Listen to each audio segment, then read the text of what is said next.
Hi viewers, welcome to our channel. ప్రస్తుతం మనతో పాటు దామ బాలాజీ గారు సీనియర్ జర్నలిస్ట్ ఉన్నారు. వారితో ఒకసారి మాట్లాడదాం. సార్ నమస్కారం. నమస్తే.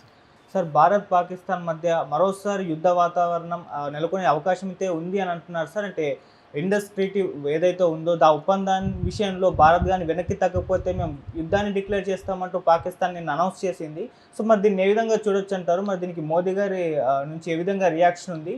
సో మరి యుద్ధం మళ్ళీ వచ్చే ఛాన్స్ ఏమైనా కనిపిస్తున్నాయా? దీని కాంటెక్స్ట్ ఏంటంటే నిన్న యాక్చువల్గా వాళ్ళ ఫారిన్ మినిస్టర్, పాకిస్తాన్ విదేశాంగ మంత్రి ప్లస్ డిప్యూటీ ప్రధానమంత్రి, ఇవి రెండు ఆయన అనమాట. ఇషాక్ దార్ ఆయన పేరు. ఆయన ఈ మధ్యకాలంలో ఎక్కువగా మాట్లాడుతున్నాడు మీడియాతో. ఆయన నిన్న సిఎన్ఎన్కి ఒక ఇంటర్వ్యూ ఇచ్చాడు. అందులో క్లియర్గా ఏం చెప్పాడంటే, ఇండస్ వాటర్ ట్రీటీని వాళ్ళు అబియన్స్లో పెట్టారు, దాన్ని కానీ తీసేయకపోతే దీన్ని మేము యాక్ట్ ఆఫ్ వార్గా పరిగణించి మళ్ళీ మేము ఇండియా మీద దాడి చేస్తాము అని ఆయన డిక్లేర్ చేశాడు. అట్లాగే మోడీ చెప్పినవన్నీ కూడా అబద్ధాలు. మోడీ చెప్పినట్టుగా మా దేశంలో నష్టాలేమీ జరగలేదు, మేమే వాళ్ళ జెట్స్ని కూలగొట్టాము, వాళ్ళ రఫేల్ విమానంతో సహా మేము వాళ్ళ ఎయిర్క్రాఫ్ట్కి నష్టాలు కలిగించాము అందుకే అనేక ఎయిర్ బేస్లను కూడా వాటిని మేము ధ్వంసం చేశాము, కాబట్టి మేము సక్సెస్ అయినాం యుద్ధంలో అనేది ఆయన ప్రకటించాడు. ఆల్రెడీ వాళ్ళు, నేను మొన్న కూడా చెప్పాను, వాళ్ళు థ్యాంక్స్ గివింగ్ డే అని కూడా జరుపుకున్నారు.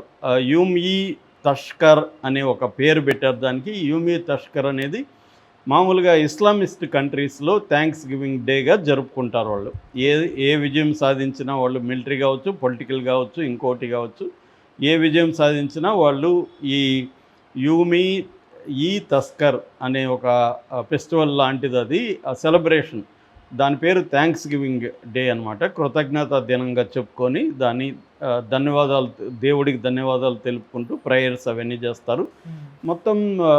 మొత్తం పాకిస్తాన్ అంతా కూడా ప్రజలంతా ఊరేగింపులు చేసుకొని వాళ్ళు సెలబ్రేట్ చేసుకున్నారు, యుద్ధంలో మనం గెలిచామని. పెద్ద పెద్ద పోస్టర్లు వేశారు. ఆ పోస్టర్లంతా కూడా ఎక్కువగా అసిమ్ మునీర్ పెద్ద ఫోటో ఉంది, ఆ ఫోటో పెట్టి పోస్టర్లు వేసి సక్సెస్ అయినాము మనం, success of military, celebration of country అలాగే పెట్టుకొని వాళ్ళు సెలబ్రేట్ చేసుకున్నారు. అయితే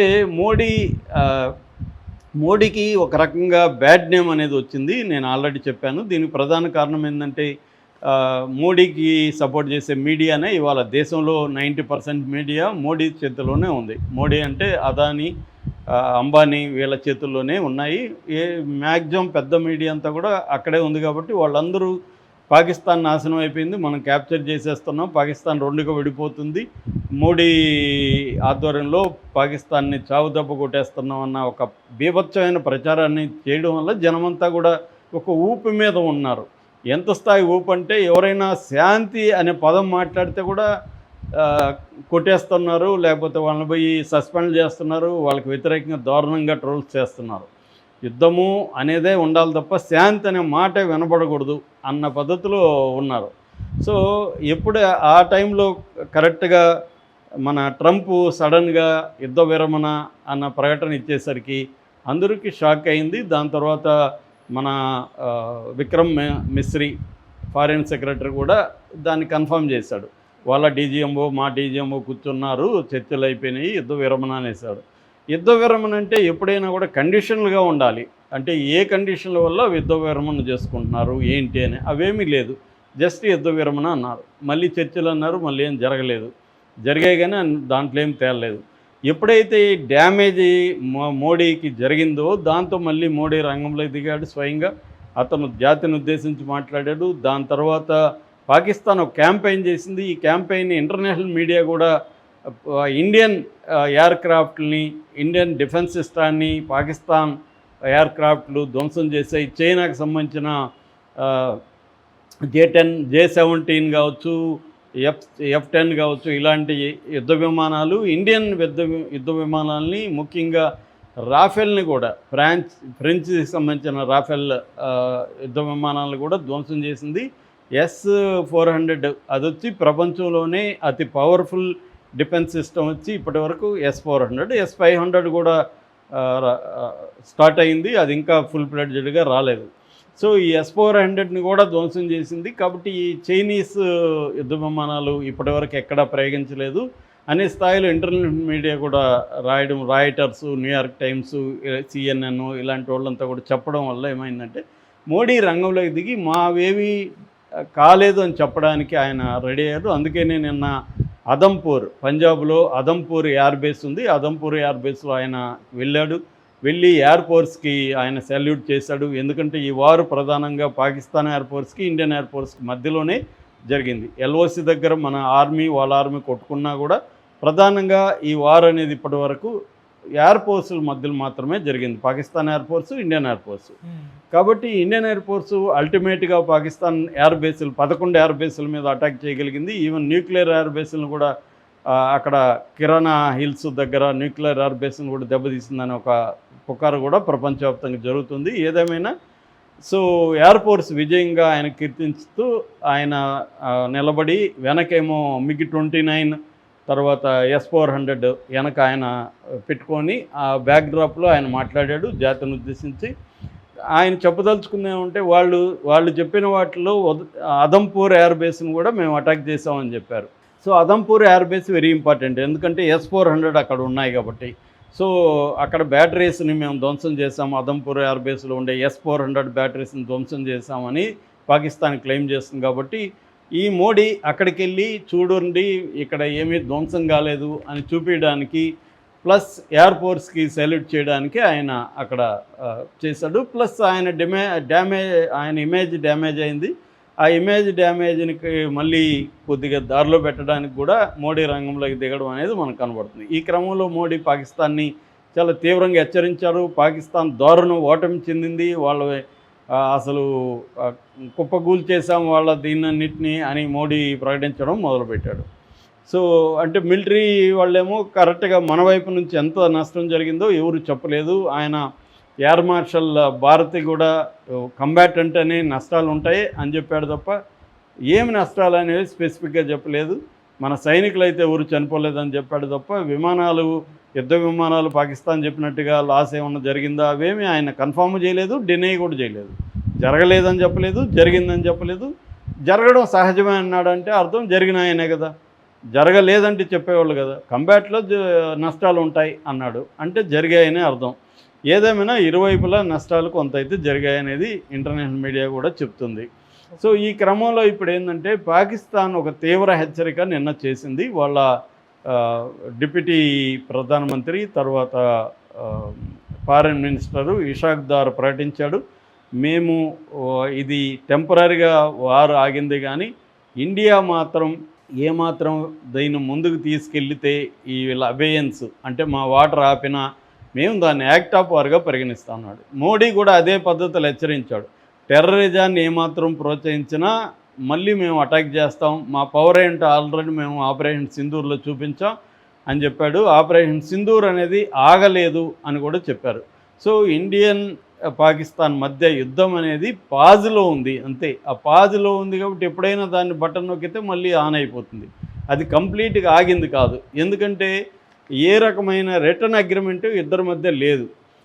ఓన్లీ ఏంటంటే వీళ్ళందరిలోకి మన ట్రంపే ఉత్సాహంగా ఉన్నాడు. నిన్న కూడా ట్రంప్ ఇది ఇద్దరిని బెదిరించానన్న పద్ధతిలో ఆయన మాట్లాడాడు.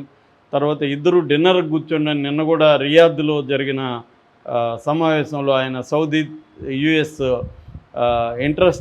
ఇన్వెస్ట్మెంట్ ఫోరంలో నిన్న ఆయన మాట్లాడాడు ట్రంప్. అక్కడ కూడా పాకిస్తాన్ ఇండియా అని ఇద్దరిని డిన్నర్లో కూర్చోమని మేము ప్రోత్సహిస్తున్నాం, మార్కో రూబియో ఆ పనిలో ఉన్నాడని కూడా ఆయన చెప్తున్నాడు.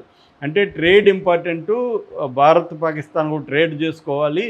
ఆ ట్రేడ్ వచ్చి వార్ మిషన్స్ కాదు, డిఫెన్స్ కాదు, బ్యూటిఫుల్గా ఉత్పత్తి చేస్తున్నారు వాళ్ళ దేశాల్లో. ఆ బ్యూటిఫుల్ ఉత్పత్తుల్ని పరస్పరం షేర్ చేసుకోవాలని కూడా ఆయన మాట్లాడాడు. అంటే పాకిస్తాన్ ఇండియాకి మధ్యవర్తిత్వం, పెద్ద మనిషితనం నేనే చేస్తాను, పంచాయతీ నేనే చేస్తాను, కాశ్మీరు వేల సంవత్సరాలుగా ఉండే కాశ్మీర్ సమస్యను కూడా నేనే తీరుస్తానన్న పద్ధతిలో ఆయన మాట్లాడుతున్నాడు. యుద్ధాన్ని కూడా నేనే ఆపానని మాట్లాడుతున్నాడు. కానీ మోడీ దాన్ని ఇప్పటివరకు ఖండించలేదనేది ప్రతిపక్షాలు తీవ్రంగా విమర్శిస్తున్నాయి. మోడీ ఖండించలేదు, మన డిఫెన్స్ వాళ్ళు మాత్రమే చెప్తున్నారు ఇది బైలేటరల్ ఇష్యూ, కాశ్మీర్ ఇష్యూ అనేది మేము ఇద్దరిని తెలుసుకుంటాం. మోడీ కూడా అదే చెప్పాడు, కాశ్మీర్ ఇష్యూ అనేది బైలేటరల్ ఇష్యూ, అన్నాడు. పాకిస్తాన్తో చర్చలు ఉంటే 2 విషయాల మీద ఉంటాయి. ఒకటి terrorism, 2 POK, Pakistan occupied Kashmir. So ఈ 2 అజెండాగా ఉంటేనే చర్చలకు వస్తాం, వేరే చర్చలు ఉండమని చెప్పాడు. అట్లాగే ఇండస్ వాటర్ ట్రీటీ కూడా అబేయన్స్ అట్లాగే ఉంది, మేము ఎత్తేయలేదన్నారు. మిగతా ఆంక్షలు కూడా యాజ్ ఇట్ ఈజ్ నడుస్తున్నాయి. లేటెస్ట్గా మన దేశంలో పాకిస్తాన్ హై కమిషనర్ ఒక స్పై యాక్టివిటీకి పాల్గొంటున్నారని మనం వాళ్ళని బహిష్కరిస్తే, వాళ్ళ దేశంలో శంకర్ రెడ్డి చింతల అని ఒక హై కమిషన్ ఆఫీసర్ని పాకిస్తాన్ కూడా బహిష్కరించింది. అలాగా ఒక వార్ సిచ్యువేషన్ అయితే కంప్లీట్గా ఉంది. మన బలగాలు ఇప్పటికీ మోహరించున్నాయి, పాకిస్తాన్ బలగాలు మోహరించున్నాయి, కంప్లీట్గా విత్డ్రా కాలేదు. దాదాపు 6-7 మన ఎయిర్పోర్ట్లకి ఇప్పటికి కూడా ఫ్లైట్లు వెళ్ళట్లేదు. దాదాపు 8 అనుకుంటాను, కంప్లీట్గా 8 ఎయిర్పోర్ట్లకి ఫ్లైట్లు క్యాన్సిలేషన్లోనే ఉన్నాయి. సరిహద్దు గ్రామాల ప్రజలు ఇంకా వాళ్ళ గ్రామాలకు తిరిగి వెళ్ళలేదు, శిబిరాల్లోనే ఉన్నారు. ఒక టెన్స్ సిచ్యువేషన్ అయితే ఇప్పటికి కూడా పాకిస్తాన్ ఇండియాకి మధ్య ఉంది. మోడీకి వచ్చిన ఈ నెగటివ్ ఇమేజ్ అయితే ఉందో దీన్ని మళ్ళీ ఆయన రిగెయిన్ చేసుకోవడానికి కూడా పాకిస్తాన్ మీద మళ్ళీ నేను యుద్ధం చేయడానికి రెడీ అన్నట్టుగా ఆయన మాట్లాడుతున్నాడు. ఆయన మాట్లాడాల్సిన పరిస్థితి ఏర్పడింది. ఎందుకంటే ట్రంప్కి సరెండర్ అయిపోయాడు మోడీ అని ఇందిరాగాంధీని తీసుకొచ్చి, ఇందిరాగాంధీ అప్పుడు రిచర్డ్ నిక్సన్ని ఎంత గట్టిగా వ్యతిరేకించింది. ఆ టైంలోనే అనేక దేశాలు పాకిస్తాన్కి మద్దతు ఇచ్చినా కూడా ఇందిరాగాంధీ గట్టిగా నిలబడి పాకిస్తాన్ని చీల్చడంలో ప్రధాన పాత్ర ఇందిరాగాంధీ. ఇందిరాగాంధీ లేకపోతే పాకిస్తాన్ చీలి ఉండేది కాదు, బంగ్లాదేశ్ ఏర్పడేది కాదు. అంతగా ఆమె ఒక అమెరికన్ ప్రెసిడెంట్ని ధిక్కరించి చేయగలిగితే మోడీ సరెండర్ అయిపోయినాడని చివరికి ఆర్ఎస్ఎస్లో ఉండేవాళ్ళు కూడా అనుకునే ఒక పరిస్థితి ఏర్పడింది. దీని నుంచి బయటపడడానికి మోడీ యుద్ధానికి సిద్ధమవుతాడా అన్న ఒక సందేహాలు కూడా చాలామందికి ఉన్నాయి. అటుపక్క పాకిస్తాన్ కూడా నిజంగా కూడా వాళ్ళకి ఇండస్ వాటర్ బేస్ రివర్స్ ఏవైతే ఉన్నాయో 6 రివర్సు, వీటి మీదనే వాళ్ళ 80% అగ్రికల్చర్ ఆధారపడింది. కాబట్టి ఖచ్చితంగా ఆ దేశానికి నష్టం. కాబట్టి వాళ్ళు యుద్ధ చర్యగా పరిగణించడంలో ఆశ్చర్యమేమీ లేదు. ఎందుకంటే అది వాళ్ళ ఎగ్జిస్టెన్షియల్ థ్రెట్గా వాళ్ళు చూస్తారన్నమాట. ఈ నేపథ్యంలో వార్ మళ్ళీ వస్తుందా అన్న ఒక డౌట్ అయితే వస్తూ ఉంది. Thank you so much.